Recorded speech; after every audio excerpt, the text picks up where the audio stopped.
یاد رکھیے، دیکھو ہر راحت اللہ نے جنت میں رکھ دی، ہر مزہ، لیکن یاد رکھنا اس کی یاد میں رونے کا مزہ جنت میں نہیں پاؤ گے۔ آپ کروڑوں سال زندہ رہو گے، ایک آنسو بہانا چاہو گے نہیں نکلے گا، ایک آنسو نہیں نکل سکے گا۔ یہاں تنہائی میں اس کے لیے تڑپنے اور رونے کا جو مزہ ہے، نہ وہ عورت میں ہے، نہ شراب میں ہے، نہ تخت میں ہے، نہ تخت میں ہے، نہ ملک میں ہے، نہ مال میں ہے، اس کے لیے رونا، اس کے لیے جذب قربان کرنا، اپنے جذبات پہ چھری چلانا۔ امام احمد بن حنبل بہت مشقت گزار کے دنیا سے گئے، ایک بہت بڑے امتحان سے گزرے، اور وقت کے بادشاہ نے بہت ان کو پٹوایا، ان کے خون و خون ہو گئے۔ انتقال کے بعد جب انتقال کے بعد ایک دوست کو خواب میں ملے تو انہوں نے پوچھا کہ حضرت آپ کے ساتھ کیا ہوا؟ کہ اللہ تعالیٰ نے مجھے کھڑا کیا اور کہا احمد تم نے وہ کوڑے کس کے لیے کھائے تھے؟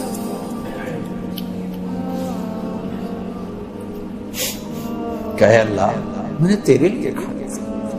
سبحان اللہ، یہ لذت جنت میں نہیں ملے گی۔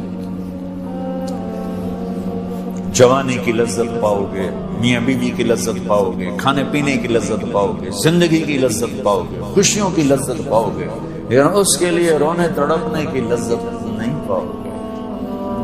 اللہ میں نے تیرے لیے، تو اس پر فرمانے لگے میرے اللہ نے کہا کہ احمد ہاں ہم جانتے ہیں تم نے یہ سب کچھ میرے لیے کیا، جنت والے تو مرنے کے بعد میرا دیدار کریں گے، میں تمہیں ابھی سے اپنے چہرے سے پردہ ہٹا کے دکھاتا ہوں، چل میرا دیدار کرتا رہے۔ کیا مطلب؟ اس کے لیے پیچھے ہٹ، اس کے لیے جو میں نے ایک شروع میں بات کی تھی کہ ہم کس لیے جی رہے ہیں، ہمارے جینے کا مقصد کیا ہے، وہاں سے میں نے بات کی۔ ہمارا جینا مرنا اللہ کے لیے، اب اللہ کے لیے جب اللہ میرا جاب والے ڈیمانڈ کرتے ہیں اب گھڑیاں 1 گھنٹہ آگے کر لیں، اب 1 گھنٹہ پیچھے کر لیں، اب یہاں آپ جا رہے ہیں، اب یہاں چلے جائیں، آپ کا ٹرانسفر ادھر ہو گیا، اس سے وہاں ہو گیا، آپ چپ کر کے جاتے ہیں اور اس کو برداشت کرتے ہیں، فیس کرتے ہیں، کیونکہ پروفٹ آ رہا ہے، کچھ نفع آ رہا ہے۔ میں اس زندگی میں اپنے اللہ کو راضی کرنے کے لیے پیدا ہوا، میری منزل اللہ ہے، میرے جذبے، میری خواہشات، جیسے خواہش پوری کرنے کی لذت ہے، اللہ کے لیے خواہش کو قربان کرنے کی لذت پر کروڑوں لذتیں قربان کی جا سکتی، جیسے اپنی من کی مراد پا لینے کی لذت، اپنی مرادوں کو اللہ کے لیے کھو دینے کی لذت اس سے کروڑوں گنا زیادہ ہے۔ یہ لذت آپ کو جنت میں ملے گی۔ راتوں کو اٹھ کے اللہ کے سامنے رونا، ضرورت مندوں کی جا کے مدد کرنا، اللہ کے لیے ذلیل ہو جانا، اللہ کے لیے چھوٹا پڑ جانا، اللہ کے لیے معاف کر دینا، یہ جنت میں کہاں ملے گا؟ جو کہ ہم اپنے لیے جیتے ہیں، نہ ہمیں خرچ کرنے کا سلیقہ ہے، نہ معاف کرنے کا سلیقہ ہے۔ اپنے لیے جینا کوئی زندگی نہیں ہے، جینا ہے تو اس کے لیے جیو جس نے جینا دیا ہے، مرنا ہے تو اس کے لیے مرو جس نے مرنے کا اختیار اپنے ہاتھ میں رکھا ہے۔ اپنے شوق بدلو، یہ انٹرٹینمنٹ جنت میں نہیں ملے گی کہ اللہ کے لیے آدمی تڑپ رہا ہو، اللہ کے لیے۔ جنید بغدادی بیت اللہ کا طواف کر رہے تھے رات۔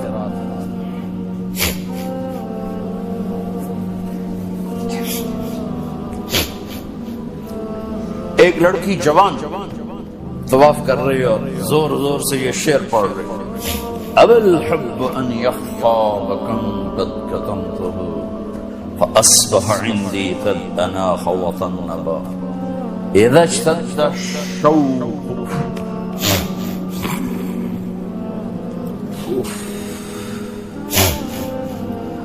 حام قلبی بذکرہ وَإِن رُمْتُ مِنْ حَبِيبِي قُرْبًا مِنْ حَبِيبِي تَقَرَّبَ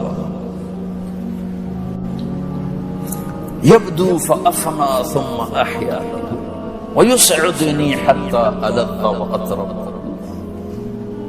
کہاں سے ترجمہ کروں؟ میں نے اپنے دل کو بہت بچایا،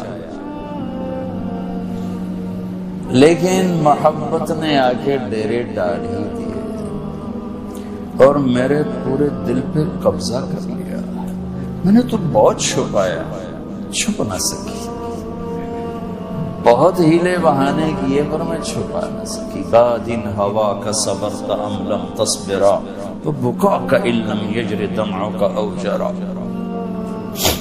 امر الفؤاد لسانه وجفونه فكتمنه وكفى بجسمك مخبرا. ذن متنبی کہاں سے یاد آیا؟ جب مجھے وہ یاد آتا ہے اذا اشتد شوقی حام قلبی بذکرہ، جب میرا شوق بڑھتا ہے تو میں پاگل ہو جاتی ہوں. وَإِن رُمْتُ قُرْبًا مِّنْ حَبِيبِي تَقَرَّبَا، جب میں اس کا قرب چاہتی ہوں، اس کے قریب ہونا چاہتی ہوں تو اپنا آپ میرے اوپر ظاہر کر دیتا ہے. جب وہ ظاہر ہوتا ہے یبدو فأفنا، جب وہ ظاہر ہوتا ہے تو میں مر جاتی ہوں. وہ پھر مجھے زندہ کرتا ہے، پھر مجھے اپنا قرب دیتا ہے اور میری رگ رگ میں اپنے عشق کو پھیلا دیتا ہے. جنید بغدادی جیسے ولی اللہ، وہ کہنے گئے او بچی ہوش کر، شرم کر، کیا پڑھ رہی ہے، کہاں پڑھ رہی ہے؟ وہ بھی اس بچی کو نہ پہچان سکتے. انہوں نے ایسے دیکھا کہ لولا التقى لم اهجر عن طيب الوصن. جنید بدگمان نہ ہو، جس کے عشق میں تو نیند چھوڑ کے آیا ہے اسی کے عشق میں بھی نیند چھوڑ کے آیا. پھر کہنے لگی کس کا طواف کر رہے ہو؟ کس کا طواف کر رہے ہو؟ کہنے لگے بیت اللہ کا. تو زور سے ہنسی اور یوں آسمان کی طرف منہ اٹھا کے کہنے لگی میرے مولا کیسے تیرے دیوانے لوگ ہیں جو تجھے چھوڑ کے پتھروں کا طواف کرتے. جنید کہتے میں تو بے ہوش ہو کے گر گیا، ہوش آیا تو لڑکی جا چکی تھی. یہ مزہ جنت میں نہیں ملے گا. ایک بزرگ فرمایا کرتے تھے یا اللہ تو کہتا ہے جنت میں نماز نہیں ہوگی تو نماز کے بغیر جنت میں جی کیسے لیں؟ یہ سجدے، یہ روزوں کی بھوک کی شدت، پیاس کی شدت، یہ اللہ کے لیے خواہشات کو قربان کرنا، اللہ کے لیے جذبے قربان کرنا، یہ نعمت اللہ کی قسم بہت بڑی ہے. یہ یہیں ملے گی اور کہیں نہیں. اپنے لیے جینا چھوڑ دو، اس کے لیے جینا سیکھو جس نے جینا دیا ہے. اس کے لیے مرنا سیکھو جس نے مرنا اپنے ہاتھ میں رکھا ہے. اس کی خوشی پر اپنی خوشی قربان کرو، اس کا مزہ چکھو. غصہ نکالنے کا مزہ تو روز چکھتے ہو، غصے کو برداشت کرنے کا مزہ چکھو. یا اللہ تیرے لیے عزتوں کو ڈھونڈنے کے مزے لیتے ہو، ذلیل ہونے کا مزہ لے کے دیکھو اللہ کی، اللہ کی، اللہ کی. بدلہ لینے کا مزہ چکھتے ہو، معاف کرنے کا مزہ لے کے دیکھو اللہ کی. ایک تو آپ کے گھر جنت بن جائیں گے. گھروں میں ٹینشنیں پھیلی ہوئی ہیں، کوئی بڑی وجہ نہیں ہے، صرف معاف کرنا نہیں آتا، درگزر کرنا نہیں آتا، جھکنا نہیں آتا. نہ کوئی جائیدادوں کے مسئلے ہیں اور نہ کوئی بہت بڑے جھگڑے ہیں، صرف جھکنا نہیں آتا، معاف کرنا نہیں آتا، سہنا نہیں آتا، درگزر کرنا نہیں آتا. اور کوئی لڑائی نہیں. مجھے تو زندگی 1982 سے میں یورپ میں آ رہا ہوں اور اپنے ملک میں بھی دیکھ رہا ہوں جو گھروں میں آگ لگی ہے، خاندان بکھر رہے ہیں، رشتے ٹوٹ رہے ہیں. کہیں کہیں کوئی جینوئن مسئلہ ہوتا ہے، کوئی جائیداد ہے یا کوئی بڑا جھگڑا ہے، لڑائی. ہر جگہ بس ناک کا مسئلہ ہے کہ میں نیوا نہیں پہ سکتا. تم اللہ کو بیچ میں لاؤ تو یا اللہ یہ دیکھ میں تیرے لیے ذلیل ہو رہا ہوں، پھر اس کا مزہ لے کے دیکھو. اس ذلت میں بھی وہ مزے ہیں کہ ساری عزتیں قربان ہو سکتی. اس معاف کرنے میں وہ مزے ہیں کہ سارے بدلے قربان کیے جا سکتے ہیں، اس خرچ کرنے میں وہ مزے ہیں کہ سارے بینک بیلنس اس پہ قربان کیے جا سکتے ہیں۔ بیجا ایام کی تلخی کو بھی ہنس کے ناصر، غم کے سہنے میں بھی قدرت نے مزہ رکھا۔